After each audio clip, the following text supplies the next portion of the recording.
नमस्कार दोस्तों। आज मैं अपनी नई यूट्यूब के साथ उपस्थित हूँ और ये यूट्यूब आपके एमए सेकंड सेमेस्टर के जो आपका सोशल चेंज एंड कॉन्सेप्ट वाला पेपर है, जो आपकी यूनिट है सोशल कॉन्सेप्ट या सोशल चेंज कॉन्सेप्ट, उसके अंदर जो सोशल चेंज के रिलेटेड कॉन्सेप्ट है, जैसे पहले यूट्यूब में मैंने आप लोगों को इवोल्यूशन या विकास की प्रक्रिया के बारे में बताया था, तो इस यूट्यूब के अंतर्गत हम लोग जो प्रोग्रेस वाला कॉन्सेप्ट है, सम रिलेटेड कॉन्सेप्ट हैं ये उसके, हो सकता है प्रगति के ऊपर या कॉन्सेप्ट आप लोगों को आ सकता है शॉर्ट टिप्पणी के रूप में। तो हम लोग यहाँ पर प्रगति को डिफाइन करेंगे, प्रोग्रेस होता क्या है, व्हाट इज प्रोग्रेस, और किस तरीके इसकी प्रक्रिया होती है, क्या क्या इसकी विशेषताएँ होती हैं। तो मैं यहाँ पर यही कहना चाहूँगा कि परिवर्तन जब अच्छाई की दिशा में परिवर्तन होता है, प्रोग्रेस किसको कहेंगे, हमेशा गुड, एक अच्छे की तरफ जो परिवर्तन होगा वो एक तरीके की प्रकृति जो कहा है सामाजिक जो प्रगति होती है, परिवर्तन जब अच्छाई की दिशा में होता है तो उसके हम प्रगति कहते हैं। तो अच्छाई का ध्यान रखना है कि अच्छाई की तरफ जब भी परिवर्तन होगा, जबकि विकास की जब हम बात करते हैं, विकास के अंदर ऐसा नहीं होता, वो बुराई की तरफ भी डेवलपमेंट लेकर जाता है। जैसे डेवलपमेंट से विस्थापन होता है, डिस्प्लेसमेंट होता है और वहाँ के लोगों को परेशानी उठानी पड़ती है। तो लेकिन जो प्रोग्रेस होगी, प्रोग्रेस हमेशा अच्छाई की तरफ, क्योंकि लोग बाग, जब आप लोगों ने देखा होगा, हम चल भाषा में बोल भी देते हैं भी क्या प्रोग्रेस है, तो हमेशा गुड जो भी परिवर्तन आएगा सोसाइटी के अंदर उसकी बात करता है कि क्या फीलिंग है सोसाइटी के अंदर। और वो कहता है कि प्रगति सामाजिक परिवर्तन की निश्चित दिशा को दर्शाता है, कि उसकी एक दिशा भी निश्चित होती है और वो अच्छाई की तरफ होता है।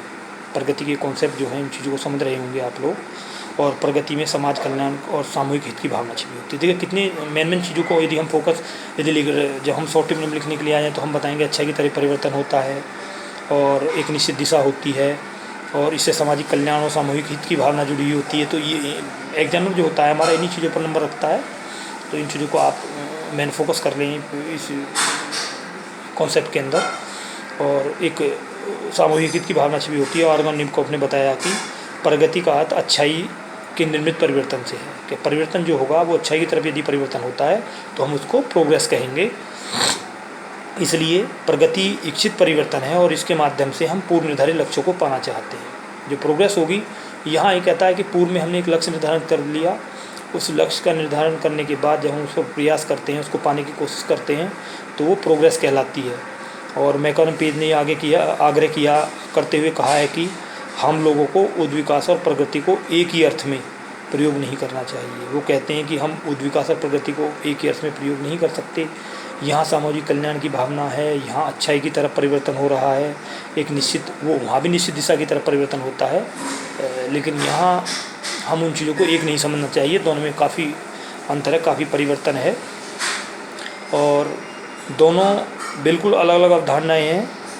प्रगति कहने से एक निश्चित दिशा में विकास का बोध होता है, कि निश्चित दिशा के अंदर यदि हम विकास कर रहे हैं तो वो एक प्रगति का बोध होता है और विकास का बोध होता है।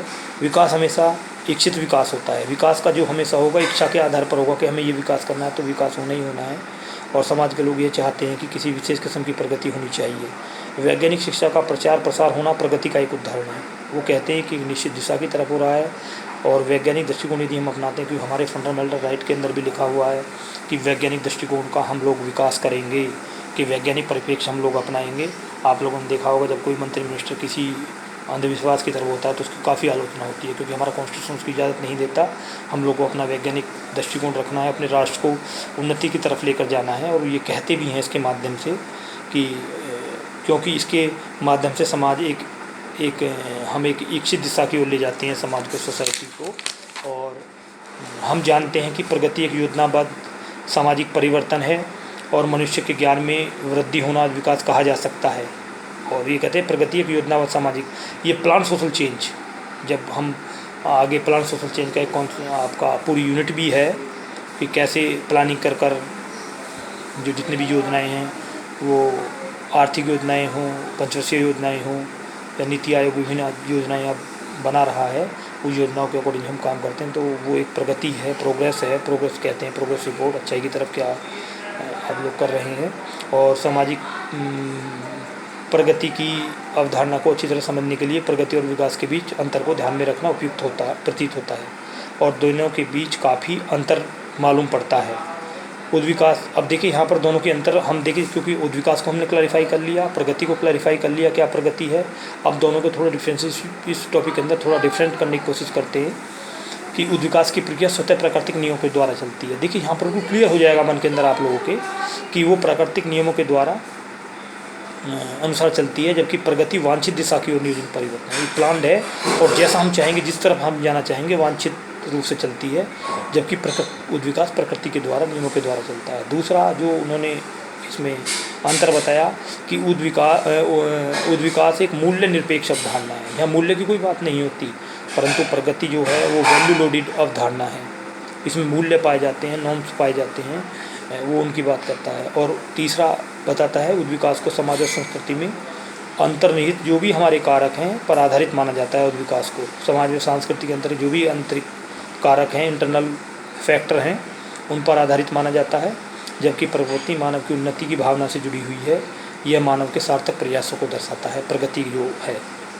अगला कॉन्सेप्ट, उद्विकास की प्रक्रिया धीमी गति से चलती है, जबकि प्रगति की प्रक्रिया तीव्र या धीमी कुछ भी हो सकती है। जैसा व्यक्ति प्लान कर जो भी हमने एक खाका ब्लूप्रिंट तैयार किया है, उस पर यदि हम तीव्र गति से काम करें तो तीव्र होगी, और यदि उसको पढ़ाई रहने देंगे तो कम होगा। लेकिन उद्विकास क्योंकि प्राकृतिक प्रक्रिया है तो वो धीमी प्रक्रिया है और वो धीमी गति से चलती रहती है। अगला अंतर जो उन्होंने डिफाइन किया है वो कहते हैं कि उद्विकास जीवों को विकास की अवधारणा है। वो कहते हैं कि जो उद्विकास होगा वो एक तरीके से जीवों के विकास की अवधारणा है, और जीव विज्ञान के बाद ही सामाजिक सांस्कृतिक जीवन में उद्विकास की जो पद्धति, जो क्योंकि डार्विन के जो हम कहते हैं, डार्विन को पढ़ने के बाद ही हर्बर्ट स्पेंसर ने उद्विकास के कॉन्सेप्ट को समाज के अंदर लेकर आए हैं कि कैसे समाज में उद्विकास होता है। और वहाँ पर मॉर्गन ने तो बहुत अच्छी तरीके से उद्विकास से जो परिवार का है कि परिवार किस तरीके से प्राचीन काल में था और एकल समूह के रूप में, वो एकल परिवार के रूप में कैसे स्थापित हुआ है, वो सारी प्रक्रिया उन्होंने उद्विकास सिद्धांत के द्वारा ही समझाई हैं। और जो लास्ट इसका टॉपिक है, लास्ट जो अंतर है जिसके द्वारा इसने इसको डिफ़ाइन किया है, लास्ट में ही कहते हैं कि उद्विकास का जो परिप्रेक्ष्य है विश्वव्यापी है।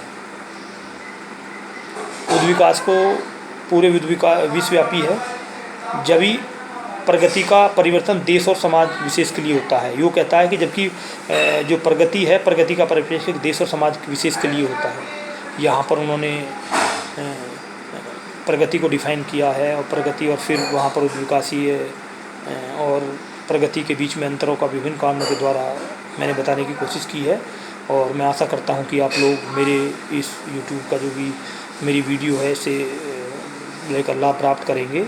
और परंतु यदि कोई कमी रह जाती है फिर भी, तो जो भी मैंने व्हाट्सअप, जो आप लोगों का व्हाट्सअप ग्रुप है, उस पर PDF बनाकर उसको डाला हुआ है, या ई कंटेंट के रूप में विश्वविद्यालय की साइट से भी आप मेरे नाम के आगे जाकर उसको डाउनलोड कर सकते हैं।